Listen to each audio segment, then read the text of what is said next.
Hi everyone, study IQ के learning platform पे आप सबका स्वागत है। आज के लेक्चर में हम उत्तराखंड के जुलाई मंथ का लास्ट पार्ट यानी कि पार्ट 4 कवर करेंगे करंट अफेयर्स का, जो कि आपके आने वाले उत्तराखंड के डिफरेंट गवर्नमेंट एग्जाम्स के लिए यूजफुल होगा। उत्तराखंड स्पेसिफिक न्यूज़ जो भी थी हमारे लिए इम्पोर्टेंट, उसको हम इस वीडियो में कवर करेंगे। मेरा नाम रवनीत कौर है। शुरू करते हैं आज के लेक्चर को। सबसे पहला क्वेश्चन है कि अभी अभी वेजिटेबल का कंसाइनमेंट जो है वो उत्तराखंड के एक जगह से यूएई में और दुबई में एक्सपोर्ट किया गया है। और आपको ये बताना है ये जो कंसाइनमेंट है पर्टिकुलरली ये उत्तराखंड के कौन से डिस्ट्रिक्ट कौन सी जगह से एक्सपोर्ट हुआ है दुबई में। ये एक्सपोर्ट किया किस बॉडी ने है? अपेडा ने। ध्यान रखेंगे, अपेडा का फुल फॉर्म है agriculture and processed food product export development authority. ये वो बॉडी है जो कि एक्सपोर्ट के लिए आपको हेल्प करती है और क्वालिटी चेक भी देती है आपके पर्टिकुलर क्रॉप के लिए, आपकी पर्टिकुलर जो ग्रोथ है आउटपुट है उसके लिए। जैसे अगर किसी को टोमेटो अगर एक्सपोर्ट करने हैं तो अपेडा के थ्रू पहले क्वालिटी चेक होगा, उसके बाद ही आगे प्रोसेस हो पाएगा। तो ये जो कंसाइनमेंट है ये कहाँ से भेजा गया है ये आपको बताना है। तो ध्यान रखेंगे ये कंसाइनमेंट वेजिटेबल का हरिद्वार से भेजा गया है। अपेडा का अभी प्राइमरली फोकस यही है कि इंफ्रास्ट्रक्चर को और भी ज्यादा स्ट्रेंथन करना है रीजन के, और अपग्रेड करना है क्वालिटी को भी। किसकी क्वालिटी को? क्रॉप्स की क्वालिटी को, ताकि जो फार्मर्स हैं उनकी जो सप्लाई चेन है एग्रीकल्चर प्रोड्यूस की वो और भी ज्यादा स्ट्रेंथन हो सके। देखिए, अगर फार्मर्स की सप्लाई चेन स्ट्रेंथन हो जाएगी तो उनके पास ग्राहक बन जाएंगे, तो उनको अपनी आउटपुट बेचने के लिए वेट नहीं करना पड़ेगा, तो वो अच्छा कमा भी सकते हैं जो वो पैदा कर रहे हैं। तो अपेडा जो है इस चीज में उत्तराखंड की हेल्प कर रहा है, और हरिद्वार से वेजिटेबल का जो कंसाइनमेंट है वो पर्टिकुलरली दुबई में एक्सपोर्ट कर दिया गया। नेक्स्ट क्वेश्चन अपेडा के बारे में ही है। अब आपको ये बताना है कि अपेडा जो है इस बॉडी को सेटअप किसने किया है, और इस बॉडी की रिस्पॉन्सिबिलिटी मैंने आपको पहले भी बताई कि ये एक्सपोर्ट करती है फ्रूट्स का, वेजिटेबल्स का, चाहे वो प्रोसेस्ड फूड प्रोडक्ट्स हो उनका भी, इंक्लूडिंग लाइफ स्टॉक प्रोडक्ट्स का भी। इन सब के लिए क्वालिटी चेक भी अपेडा प्रोवाइड करती है। तो इम्पॉर्टेंट बॉडी है, इसलिए बताएंगे कि किसके द्वारा ये सेटअप की गई। तो ये बॉडी आपकी सेटअप की गई थी by union ministry of commerce and industry. ये बहुत ही इंपॉर्टेंट क्वेश्चन है, आप ध्यान रखेंगे। और एक चीज और ध्यान रखेंगे कि 2020-21 में इंडिया जो है उसने लगभग 11,019 करोड़ के फ्रूट्स वेजिटेबल्स को एक्सपोर्ट किया। और अगर हम इसको पिछले साल से कंपेयर करें तो ये पिछले साल से लगभग क्या है, 9% आपका ज्यादा है। ये चीज भी आपको ध्यान रखनी है इंडिया के एक्सपोर्ट के कॉन्टेक्स्ट में। नेक्स्ट क्वेश्चन है, इंडिया ने न्यूजीलैंड को अभी अभी रिप्लेस कर दिया है और इंडिया बिगेस्ट एक्सपोर्टर बन गया है एग्री प्रोड्यूस का। इसको रिप्लेस करके न्यूजीलैंड को कौन से नंबर का बिगेस्ट एक्सपोर्टर बना है ये आप बताएंगे। तो देखिए, इंडिया का अगर शेयर पूछा जाए कि इंटरनेशनल एग्री एक्सपोर्ट में कितने परसेंटेज इंडिया अपनी एग्री प्रोड्यूस को एक्सपोर्ट करता है तो वो होगा 3.1%। अब बताओगे आप कि कौन से नंबर का बिगेस्ट एक्सपोर्टर बना है इंडिया न्यूजीलैंड को रिप्लेस करके। तो इसका करेक्ट आंसर होगा 9th। इंडिया 9th नंबर का बिगेस्ट एक्सपोर्टर है अगर हम एग्रीकल्चर से रिलेटेड प्रोड्यूस की बात करें, जैसे कि सीरियल्स को, फिर आपके ग्रेन्स हो गए, वेजिटेबल्स हो गई, फ्रूट्स हो गए, एग्रीकल्चर से रिलेटेड प्रोडक्ट्स को एक्सपोर्ट करने में इंडिया 9वें नंबर पे आ गया है। अगर पूछा जाए किसको रिप्लेस किया है इंडिया ने तो न्यूजीलैंड को। तो मतलब टॉप 10 में आपका इंडिया शामिल हो चुका है। ठीक है, ये 2019 में इंडिया की रैंकिंग टॉप 10 में आ गई थी, और ये सारी रैंकिंग जो है ये वर्ल्ड ट्रेड ऑर्गेनाइजेशन के द्वारा दी जाती है।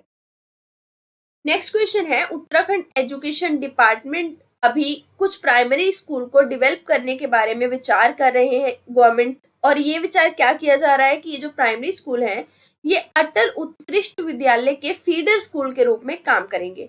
तो कितने ऐसे प्राइमरी स्कूल हैं जिनको कि फीडर स्कूल के रूप में तब्दील किया जाएगा by the Uttarakhand education department, ये आप बताएंगे। ध्यान रखेंगे 898 स्कूल्स को फीडर स्कूल बनाया जाएगा अटल उत्कृष्ट विद्यालय का, और इसके लिए स्टेट एजुकेशन डिपार्टमेंट का डिसीजन आ चुका है। ये प्राइमरी स्कूल आपके अटल उत्कृष्ट स्कूल के बिल्कुल पास में लोकेटेड होंगे, और इन्हीं प्राइमरी स्कूल में जो स्टूडेंट्स होंगे उनको इंग्लिश लैंग्वेज की बेसिक अंडरस्टैंडिंग प्रोवाइड की जाएगी। अब इंग्लिश लैंग्वेज की अंडरस्टैंडिंग क्यों दी जाएगी? क्योंकि हमने अपने पुराने लेक्चर्स में देखा कि अटल उत्कृष्ट विद्यालय जो है वो इंग्लिश को प्राइमरली फोकस करेंगे, और क्वालिटी एजुकेशन देने की कोशिश करेंगे। इनका टारगेट भी होगा कि अच्छे से जो इंग्लिश का नॉलेज है वो भी बच्चों को रहे, क्योंकि आज के टाइम पे वो भाषा भी जरूरी है जिसके थ्रू आप चीजें कमा खा सकते हैं। तो इंग्लिश पे भी ये फोकस करेंगे विद्यालय और क्वालिटी एजुकेशन पे भी करेंगे। इसके लिए 898 प्राइमरी स्कूल को फीडर स्कूल के तौर पे डेवलप किए जाने का विचार किया जा चुका है। Next question is very important. Global tiger day, जिसको हम इंटरनेशनल टाइगर डे के नाम से भी जानते हैं, इससे आपको टाइगर कंजर्वेशन के बारे में अवेयरनेस जो है वो जनरेट होती है। ये हर साल कितनी जुलाई को हम सेलिब्रेट करते हैं ये आप बताएंगे। तो ध्यान रखेंगे, हर साल ये 29 जुलाई को सेलिब्रेट किया जाता है। पहली बार ये 2010 में सेलिब्रेट हुआ था। कब हुआ था? जब सेंट पीटर्सबर्ग टाइगर समिट हुआ था, जहां पे टाइगर रेंज कंट्रीज ने पार्टिसिपेट किया था और टाइगर कंजर्वेशन के लिए कुछ रूल्स बनाए थे। नेक्स्ट क्वेश्चन है कि इन 4 ऑप्शंस में से कौन सा टाइगर रिजर्व है जिसे नवंबर 2020 में अवार्ड मिला है, T/2 अवार्ड। ठीक है, और ये अवार्ड क्यों दिया गया? क्योंकि इस टाइगर रिजर्व में जो नंबर ऑफ टाइगर्स हैं वो 4 साल में डबल हो गए। ठीक है, टारगेट था 10 का, इन्होंने डबल कर दिया नंबर को, मतलब टारगेट से भी ऊपर का अचीवमेंट इन्होंने कर लिया। तो आप बताएंगे ये कौन सा टाइगर रिजर्व है?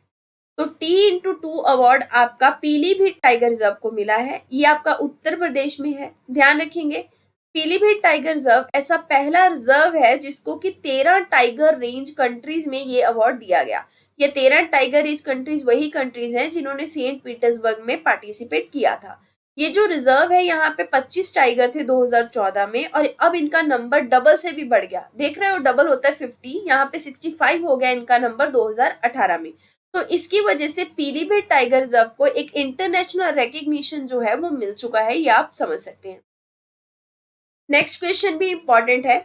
इंडिया जो है उसने अभी अभी फ्रीडम फाइटर ऊधम सिंह को ट्रिब्यूट दिया उनके 81st मार्टिरडम डे पे, शहीदी दिवस पे। ये कौन सी डेट को शहीदी दिवस जो है वो यादगार के तौर पे रखा गया, ये आप बताएंगे।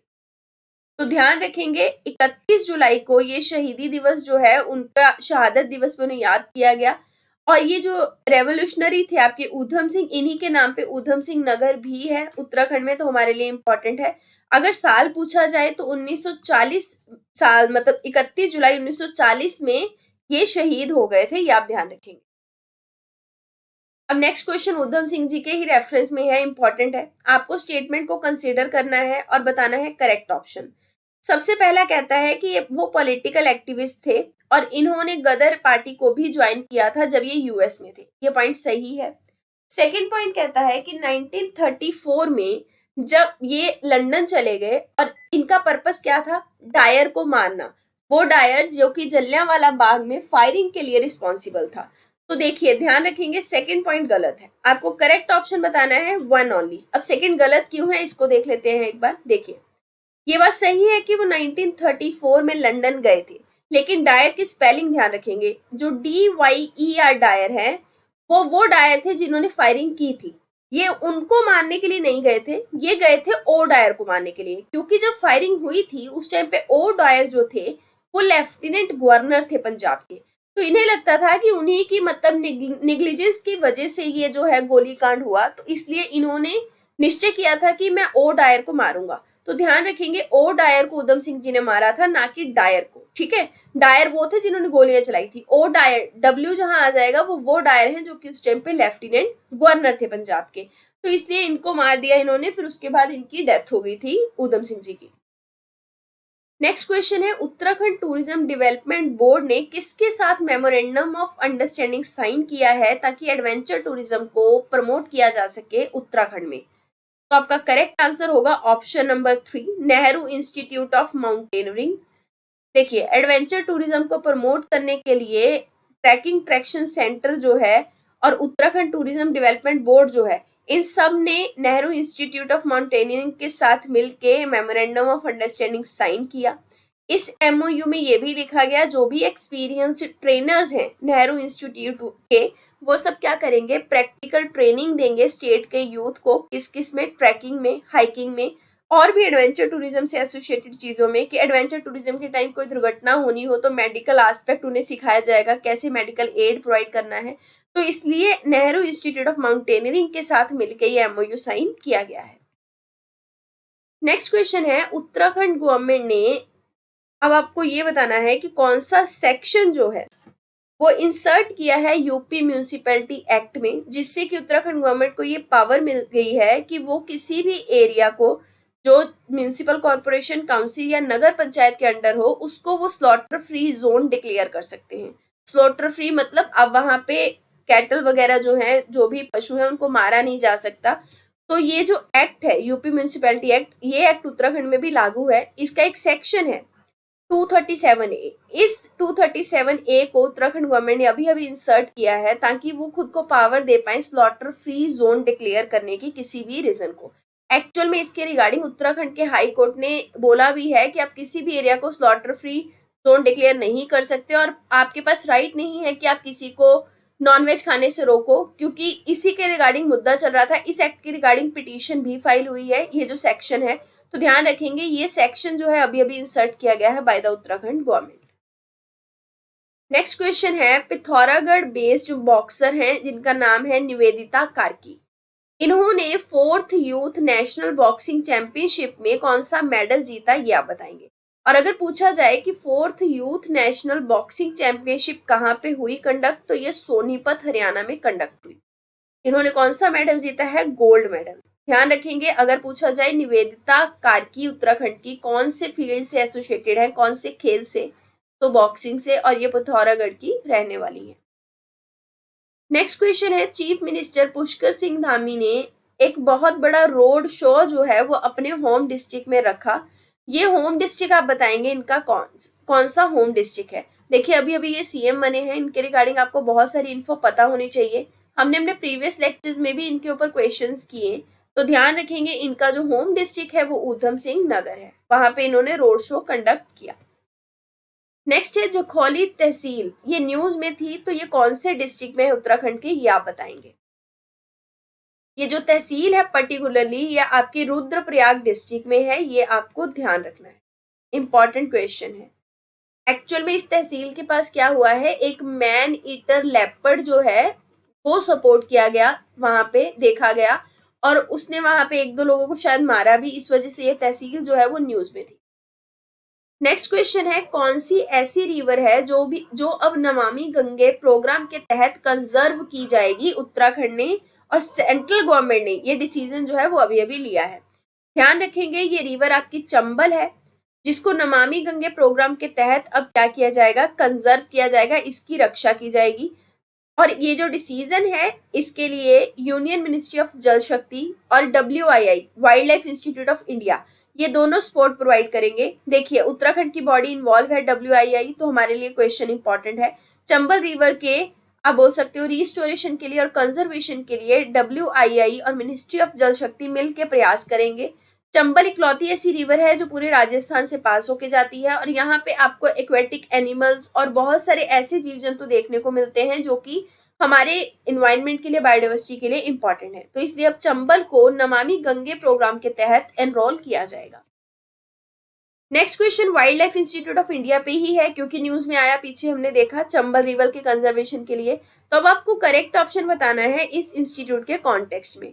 सबसे पहला पॉइंट है कि ये ऑटोनॉमस इंस्टीट्यूशन है under union ministry of environment, तो ये पॉइंट बिल्कुल सही है, इन्वायरमेंट मिनिस्ट्री के तहत है ये आपका चंद्रबनी देहरादून में लोकेटेड है। तो देहरादून में है, ये हमने पहले भी किया है क्वेश्चन, पर्टिकुलरली देहरादून में चंद्रबनी में है, ये आप ध्यान रखेंगे। नेक्स्ट है कि ये स्पेशलाइज्ड रिसर्च को कंडक्ट करता है इन डिफरेंट एरियाज, जैसे आपको किसी इंडेंजर्ड स्पीशीज की स्टडी करनी हो, बायोडाइवर्सिटी की करनी हो, वाइल्ड लाइफ पॉलिसी स्टडी करनी हो, इको डेवलपमेंट, क्लाइमेट चेंज, कोई भी ऐसा सिनेरियो जो इन्वायरमेंट से रिलेटेड है, ये उसके लिए रिसर्च को कंडक्ट करता है ये वाला बॉडी। तो ये भी पॉइंट सही है, इसलिए आपका आंसर होगा ऑप्शन नंबर 4, सारे ही पॉइंट्स करेक्ट हैं। नेक्स्ट क्वेश्चन में आप बताएंगे कौन से डिस्ट्रिक्ट एडमिनिस्ट्रेशन ने एक व्हाट्सएप नंबर जो है वो अभी अभी इशू किया है, जिसके तहत जो भी लोग MG नरेगा के तहत काम देख रहे हैं वो वहां पे डायरेक्टली व्हाट्सएप नंबर पे अप्लाई कर सकते हैं।